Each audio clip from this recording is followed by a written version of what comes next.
Welcome to Nehemiah week, but more importantly, welcome to the BE Community Podcast. I'm your host, Patrice Sage, here with Susan Schramm.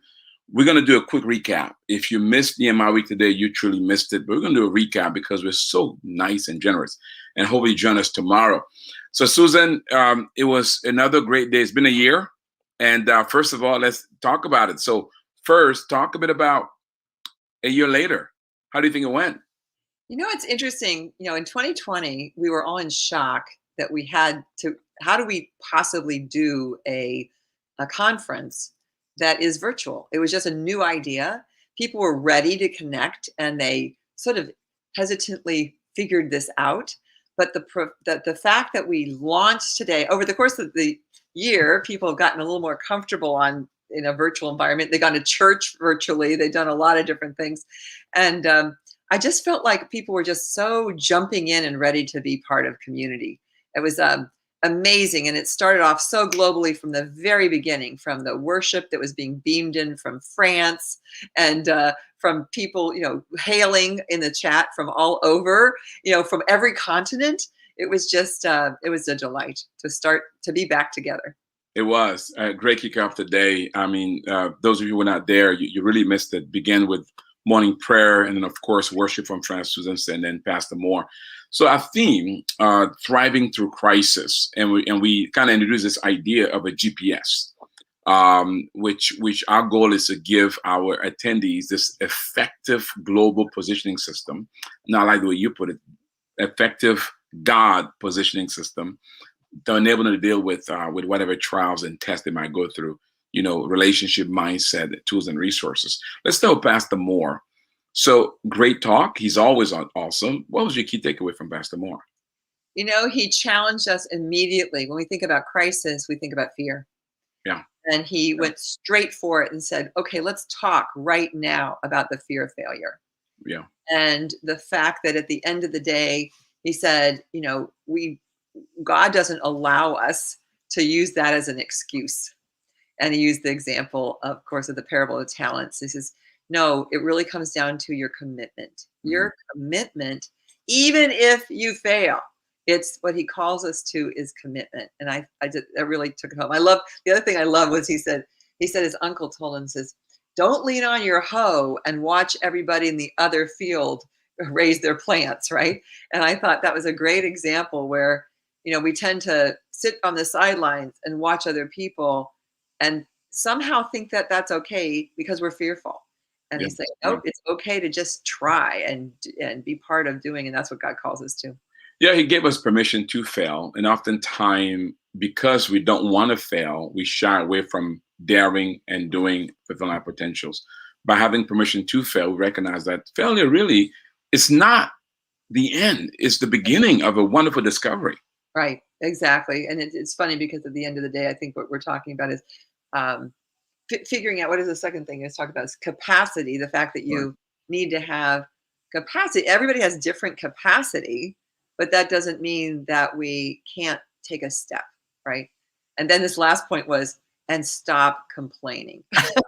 And whether it's the Israelites complaining or whether it's all of us going, oh my gosh, we have to wear masks again. Everybody feels like, it's not what I thought. And therefore, I didn't do as well as I wanted. But at the end of the day, we step out and move forward. So I thought it was and wouldn't it be great to have Pastor Moore in your pocket every day? And there's a way to do that, isn't there? That's right. We do have these 40-day digital interactive devotional guide now. So, hey, if you want to access it, just email our office. If you're part of the Nehemiah, we buy anything this week, you get it for free. If not, you can access it. Just email our office. Make sure you get it, take advantage of it. Susan, we did a traditional tour where we took people to 5 regions of the world, beginning with Asia, and we concluded North America. Let's start with Asia. We had Ezra. Let's start with the fact that we went on a virtual tour. Neither of us had to get on a plane. That's right. We got to, no luggage, no passports, no COVID tests or anything. We got to go all over the world. And for my real people, it was amazing. For my conservative friends, no vaccines. Yeah, right. So we got to yeah, the thing that was interesting about that was the fact that we are a global community, and every single one of them was so ready to share Yeah. how they got through 2020 and 2021. I mean, it was quite interesting. The thing about Ezra's story, and I was at his business. As a matter of fact, I was there when he graduated, and we actually toured his business then. And He had what country he's in Malaysia. Malaysia, right? Okay. Yeah. Mm-hmm. And so he had this incredible business selling like these desserts made out of a fruit that's unique to Malaysia. They say that the fruit smells like hell but tastes like heaven. That's kind of its reputation, right? It's an acquired taste. Okay. So he built this dessert restaurant to feed these fruits. Well, he potential began to grow, and then he crashed and burned because he was unequally yoked. That's what today he said, be careful who you partner with. Oh, yeah. So he had to start all over again. So he understood something about crisis. That was comes out of BE, he's beheld as this upcoming rock star, right? He crashes and burns, right? Think about the embarrassment. Think about how that must have felt.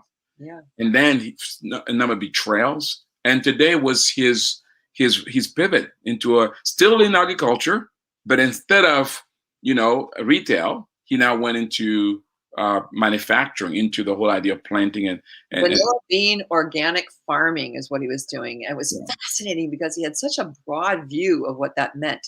So he wasn't only involved in the growing, he also was employing immigrants as part of his workforce. He also was extending his support system by having allowing people to grow the vanilla beans in their home and bring it into the manufacturing with certain criteria.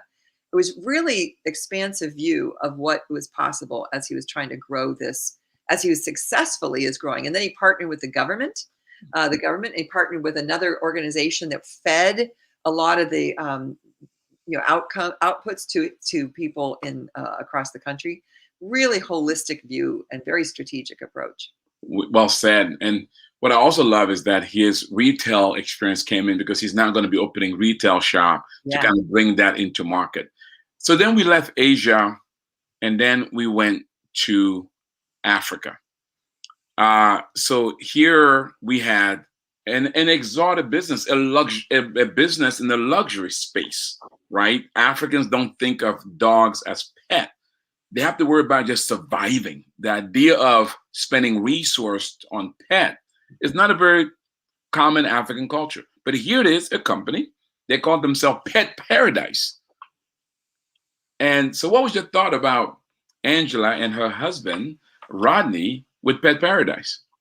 There's two things that just jumped out at me. One, again, a very end-to-end life cycle strategy that they had for the whole concept of pets. I mean, they're a disruptor in their market. And it's so funny for those of us who are so familiar with having pets.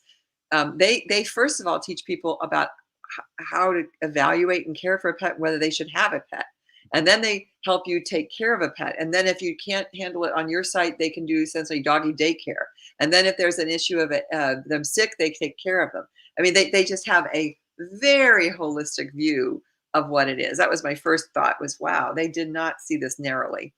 And the second thing that jumped out was a comment that Rodney made about how he thought about going into business, because they went through the biblical entrepreneurship program, and he got into it thinking, okay, I love this thing, just like I did. I love this thing. It's got a whole intensive approach to building a business plan, financial strategies, product differentiation, all that kind of stuff. But he said, but what really blew him away was that the first whole piece is focused on you as the entrepreneur and your gifts. What is it, your purpose in this life? Sort of the identity and destiny call, which says, why are you here? And what are you uniquely gifted for? And why, with those gifts, are you being called to, and how are you being called to contribute? And so a lot of what Rodney and Angela do is they love taking care of people. They love the idea of creating a sense of community and kindness. And this idea of pets as an extension of community was just a fascinating part of their value system. And obviously their value proposition as well. Yes, and ushering in along the way a whole new industry for Kenya, a whole nother skill of job set in terms of skills. And the thought that came to my mind is oftentimes cultures that thrive are multidimensional. The arts is developed, right? In this case, you also have recreation is developed.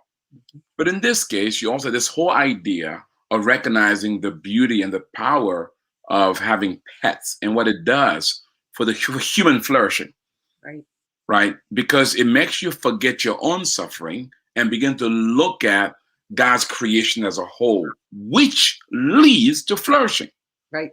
Right. Yeah, what he talked about in terms of helping children learn and families have a pet, and when they didn't have a pet and they did, that the impact that that had on their family and their sense of connectedness and being cared for and loved. It was just amazing. Yeah. Hey, Then we moved over to Europe, and it was a beauty salon like no other. So, what do you think of her name was Mishika? What do you think of Mishika and mini hair? yeah, Mi- she really was interesting because she had a vision for what this could be.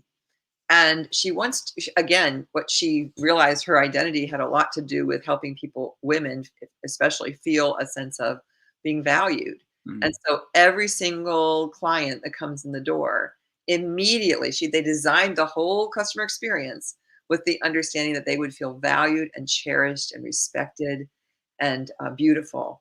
And so that affected the music in the room. It affected how they were treated. But they prayed for people who had difficult times. And she employed, as did Ezra, they employed people who are not Christian, That's but right. they definitely had a value system that attracted that employee and that client base, even if they were from different religious backgrounds. And she had a whole. She too, as she's going through a model where she can certify what she's doing and teach others. So she's creating jobs. Every single one of these companies was creating sustaining jobs as a result of their businesses. You know, France is a tough market when it comes to the gospel. And it's just wonderful to see this kind of approach in terms of the intentionality Mhm. of bringing the gospel of Christ through the marketplace. And I think if more do that, France has a future because unfortunately, the French are close to the gospel. Mhm. But this kind of approach makes sense for them. It's a lot more relatable. It's relational evangelism.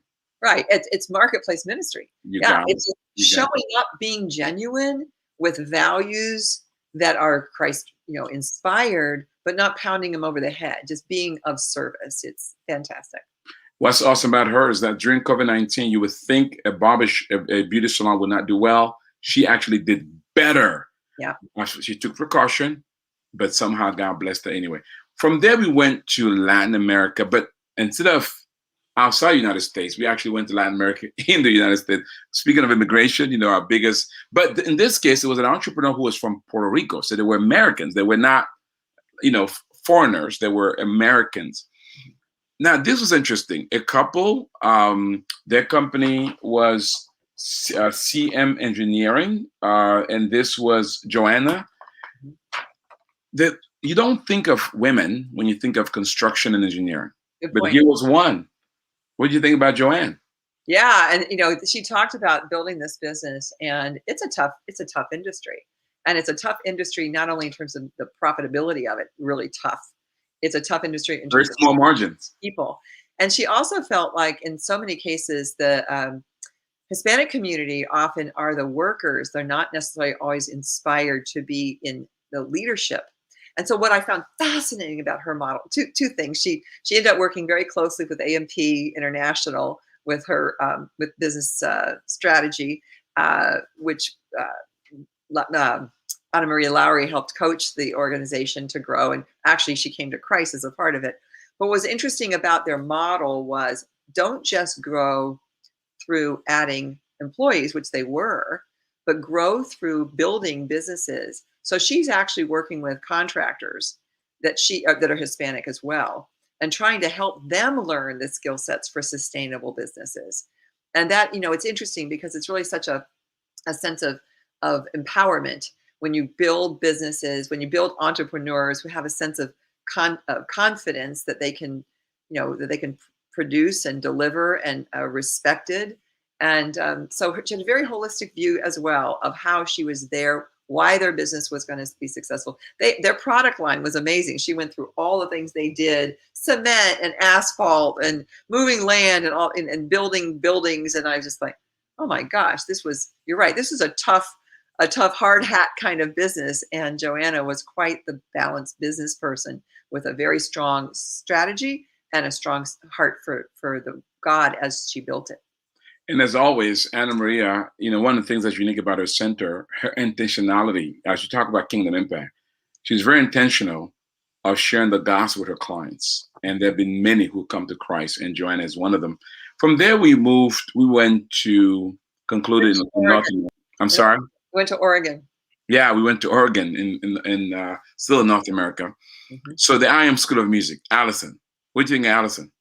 So what a fun way to end the conversation. Here's Allison, who grew up with one view of a career that got dashed, and she thought she was going into music with a certain angle on music, and she stepped back and realized this is not what she's being called to do. And she's created a business called I Am School of Music, with a very strong conviction that every single person is that music isn't isn't about me, it's about God. And music isn't something that makes you into a star, and you don't have to be perfect. You can everybody can participate in music. And what was interesting was she used the pandemic, ended up flipping things around, because you think that in school models, people were sort of, stopping. But in her situation, it actually flourished because she was able to reach more people. She actually conducted her school virtually for kids, helping them feel a sense of connectedness, and then getting broader. And then she ended up going through the biblical entrepreneurship program and tell that story. Her world got really big, really fast. Yes, incredible. One of the hidden benefits of our community, that's why we really reposition ourselves as a community several years ago, because we realized that the training is great, and that's a key feature. But the key benefit is this idea of building relationships and community across the nation, across the world, right? Of people of like faith and people with shared values. And she was able to benefit of it real quick. She's actually next week will be going to Kenya. And what happened with her business is that she quickly pivoted and transformed what was supposed to be a local business now into an international one. And she's really looking at her business, really making an impact internationally, and specifically in Kenya, more even than the United States. And I think that to me was powerful. And that picks up on, and that brings full circle what we really talked about, because throughout the day, we were talking about when you're navigating a crisis, what do you need? And we said that we call it the GPS, but this idea of relationship, that's right, mindset, and tools and resources. And so it was a great example, and she brought that home, that she needed all those things to overcome her crisis, but those door opening of relationships with people she'd never met before, really inspired by God and the Nehemiah experience. And then the idea that she needed to have technology. I mean, she needed this virtual capability so she could reach people she otherwise might not have. And the mindset that this wasn't a negative. This was actually something that was going to accelerate the business that she was planning. So I think we walked away feeling a sense that no matter where you are in the world, no matter where you are in what stage of your business, no matter what crisis you're hitting on, that if you're well equipped with relationships, mindset, and the tools and resources, you can flourish and thrive through a crisis. Amen. Listen, if you enjoyed our talk today and you're saying, I want to join that conference, you can still do. We got 4 more days, actually 5 more days to go. So just go ahead. There's going to be a link right there on your chat. Just go ahead and click there to register and join us, or go to nehemiahweek.com. There you'll be able to sign up and be part of the conference. Tomorrow we have our actually education component starts. We're going to have various featured speakers that's going to give you practical tools on how to navigate through crisis. I'll be kicking it off. Susan will be following after me, and we'll have other speakers. And then on Wednesday, we'll kind of continue that. Today, we also concluded today with kind of sharing about the impact that Nehemiah has had in Eastern Europe. Ivan Papish, our longest standing partner, talked about what God has done there as we even went to breakout that talk about transformation to communities. So, Susan, as we wrap up here, this year versus last year, what would you say the big difference is for you? I'd say it's a sense of we're in the saddle. In other words, the first time we were doing this is like, is this going to work? And this time, I think people genuinely are jumping in, saying, "Oh yeah, we can connect virtually. That's part of our tool sets that we're comfortable with." And this time, it's just a sense of, "Oh my gosh, we're back together, and there's so much to learn." One woman I saw in the chat this morning, she suddenly said, "I had no idea what I was getting involved with. This is so amazing." And I really feel like that's what most people feel if they step into this community. So we'd love to see you guys. If you hadn't thought about coming, just come for a day or come for parts of the day. You get the recording if you register. And it's really it's a great time of the year to make an investment in yourself and think about what God is going to inspire you to do the rest of the year. That's right. If you register, even if you missed today, you're going to have the recording for it because they'll all be available on demand. Mm-hmm. Susan, thank you so much for your contribution as a board member, as a sponsor this year. Go to Market Impact was sponsored this year. Also as an MC, we really appreciate it. Guys, before you go, I want to pray for you. Before I do, though, let me say this. If you want to sign up for Nehemiah Week, go to nehemiahweek.com. If you want to know more about the Nehemiah Project in general, go to nehemiahecommunity.com. There you can learn about our training program, our coaching program, our access to capital. You can join the community because membership does have its advantages. With that said, let me pray for you. May the Lord bless you. May the Lord enable you to steward those talents that are under your care and to steward them in such a way that one day you'll hear those wonderful words, "Well done, good and faithful servant. You've been faithful over a few things. He'll now make you rule over much." God bless you. See you tomorrow. Thank you, Susan. See you tomorrow.